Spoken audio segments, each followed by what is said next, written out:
لکھنے والوں نے بڑے عجیب والغریب الفاظ لکھے ہیں کہ جب لڑائی شروع ہوئی، مسیلمہ کذاب کا لشکر بڑی طاقتوں کے ساتھ میں لیس تھا، ادھر حضرات صحابہ کرام لڑنے کے لیے نکلے ہیں اور گاجر مولی کی طرح لوگ کاٹے جا رہے ہیں، حضرات صحابہ کرام شہید ہوتے جا رہے ہیں، کسی صحابی کا سر وہاں پڑا ہوا ہے، کسی کا ہاتھ وہاں پڑا ہوا ہے، کسی کا تن وہاں پڑا ہوا ہے، یہاں خون کے فوارے گر رہے ہیں اور یہاں خون کی ندیاں بہ رہی ہیں، کسی کا پاؤں نہیں ملتا ہے، کسی کا پاؤں کاٹا جا رہا ہے۔ اس موقع پر ایک صحابی حضرت حبیب رضی اللہ تعالیٰ عنہ کو مسیلمہ کذاب کے لوگوں نے، فوجیوں نے گرفتار کر لیا اور گرفتار کر کے مسیلمہ کذاب کے سامنے زنجیروں میں جکڑ کے لائے اور کہنے لگے کہ حبیب بتاؤ تم کس کو نبی مانتے ہو؟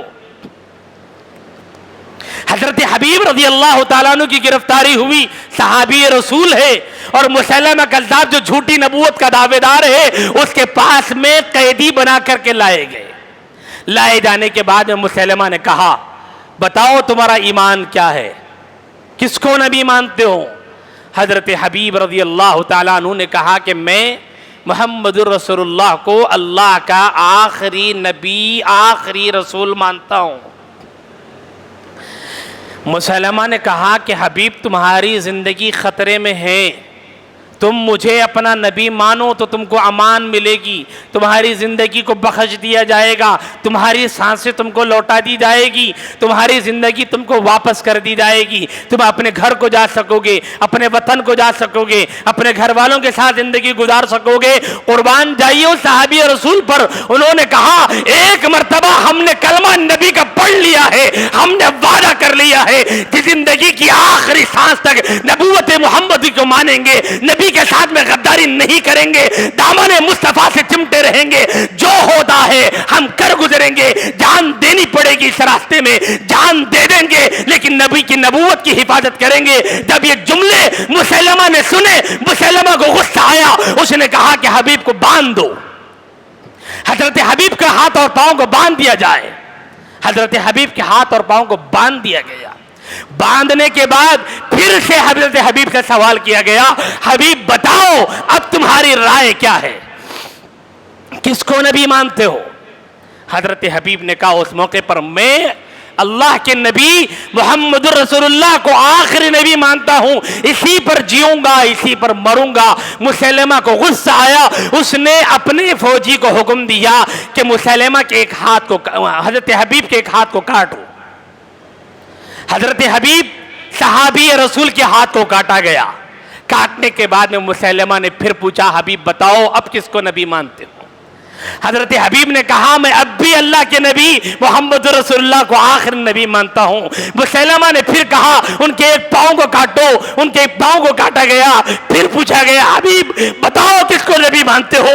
حضرت حبیب نے پھر جواب دیا میں محمد رسول اللہ کا غلام ہوں، انہی کو نبی مانتا ہوں، انہی کو رسول مانتا ہوں۔ مسیلمہ نے پھر حکم دیا ان کا بایاں ہاتھ کاٹو۔ پھر پوچھا گیا حبیب اب بتاؤ کس کو نبی مانتے ہو؟ حضرت حبیب نے کہا میں اب بھی محمد رسول اللہ کو نبی مانتا ہوں۔ پھر مسیلمہ نے حکم دیا دوسرا پاؤں کاٹو۔ پاؤں کاٹنے کے بعد پھر پوچھا گیا حبیب تمہارا ایک ہاتھ کٹ گیا، دوسرا ہاتھ کٹ گیا، ایک پاؤں کٹ گیا، دوسرا پاؤں پر کٹ گیا، اب بھی زندگی کی سانسیں باقی ہے، بتاؤ کس کو نبی مانتے ہو؟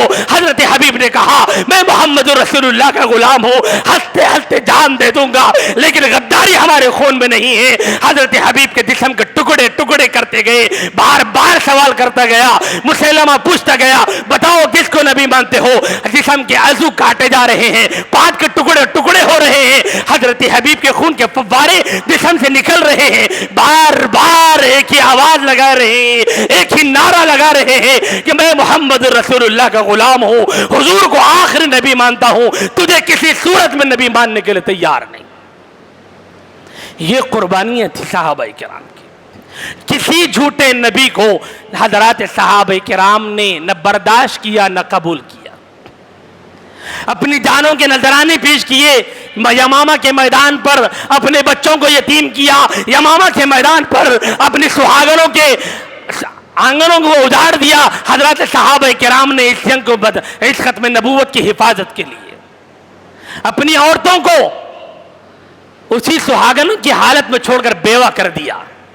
میرے عزیز بھائیوں یہ ایسی عظیم الشان مسئلہ ہے حضور کے آخری نبی ہونے کا، اور اس حضور کی نبوت کو بچانے کے لیے، ختم نبوت کے عقیدے کی حفاظت کے لیے حضرات صحابہ کرام نے اپنی غیرت کا مظاہرہ کیا، خود اللہ کے نبی نے بھی اپنی غیرت کا مظاہرہ کیا، اور جو جو نبوت کے دعوے دار تھے اللہ کے نبی نے ان کو قتل کرنے کا حکم دیا اور امت کے لوگوں کے ایمان بچانے کا حکم دیا۔ جمال الوجود بذكر الإله وتصفو